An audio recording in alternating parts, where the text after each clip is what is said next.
ketika ditanya kapan waktu takhiru sahur itu.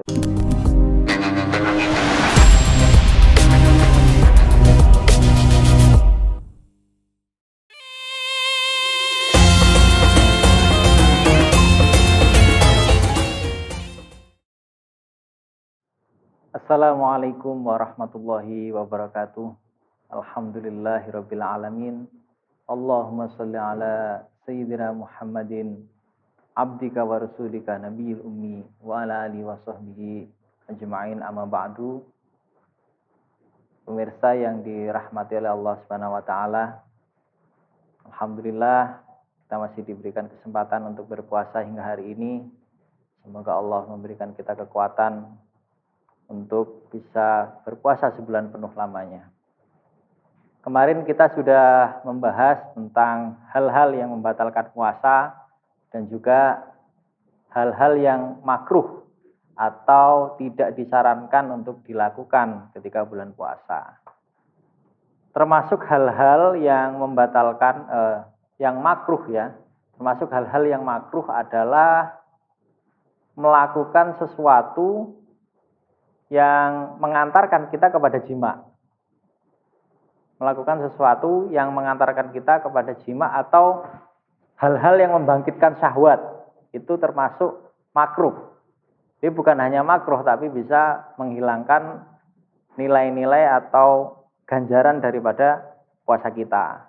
Seperti mungkin mencium istri atau memegang istri yang kemudian membangkitkan syahwat dan mendorong untuk melakukan jima, itu makruh ya, tidak boleh dilakukan. Kemudian mungkin kalau sekarang kita melihat sesuatu yang bisa membangkitkan syahwat, itu juga makruh. Jadi nanti ibadah puasa kita ini hanya mendapatkan lapar dan dahaga saja. Jadi akan mengurangi ganjaran puasa kita. Termasuk hal-hal yang dimakruhkan itu bermain-main ya dengan sesuatu yang tidak penting, yang tidak ada hubungannya dengan puasa. Misalnya dari pagi sampai sore kita hanya bermain-main saja, yang tidak ada hubungannya dengan ibadah, tidak ada hubungannya dengan kebaikan, ya ini akan menjadi hal yang sia-sia, membuang-buang waktu di bulan yang penuh keutamaan. Ini makruh ya. Begitu juga tidur, sebenarnya bernilai ibadah jika itu kita niatkan kita tidur di siang hari, kemudian malam untuk bangun nanti supaya kuat sahur, supaya kuat tarawih ya, kemudian nanti bisa bangun sahur. Ini akan menjadi ibadah supaya kita kuat ibadah. Tapi kalau kita tidur dari pagi sampai sore, apalagi sampai melewatkan waktu-waktu sholat, maka ini haram ya, maka tidak boleh. Termasuk juga yang makruh itu kita mengumpulkan ludah ya. Mengumpulkan ludah banyak kemudian kita telan karena saking hausnya ya. Yuk kita mengumpulkan ludah, kita telan ya. Itu tidak membatalkan puasa, tetapi makruh untuk dilakukan. Ya. Jadi hal-hal yang makruh tadi adalah sesuatu yang sebaiknya dihindari supaya tidak mengurangi ganjaran ibadah kita dan puasa kita semakin sempurna.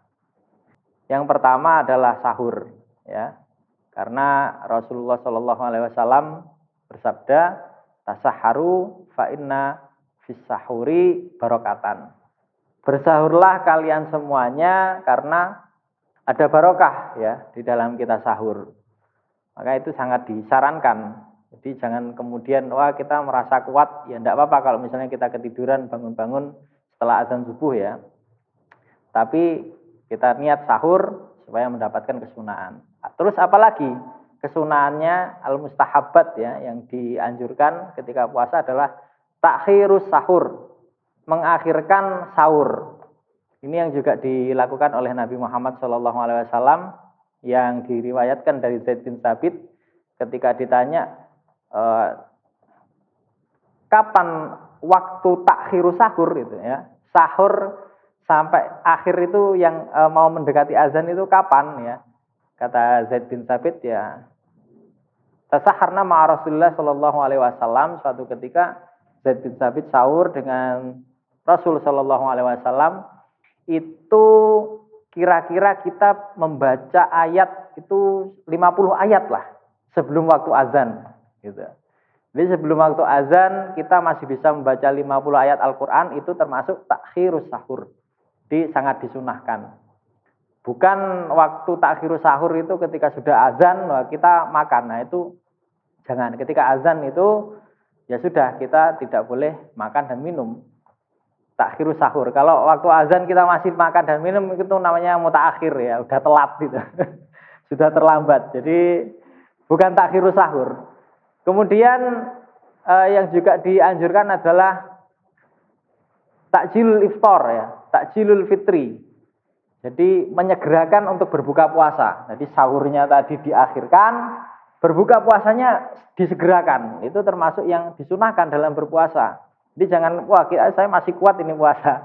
Tapi kemudian ya ditunda-tunda sampai masuk waktu isya. Jadi minimal itu batalkan ya, batalkan dulu puasanya.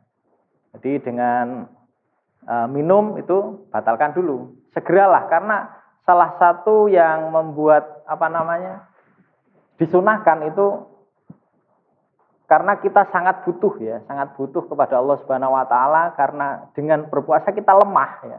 Kelemahan inilah yang kemudian kita itu harus segera berbuka puasa, yang menunjukkan kita itu butuh iftikar kepada Allah Subhanahu wa taala.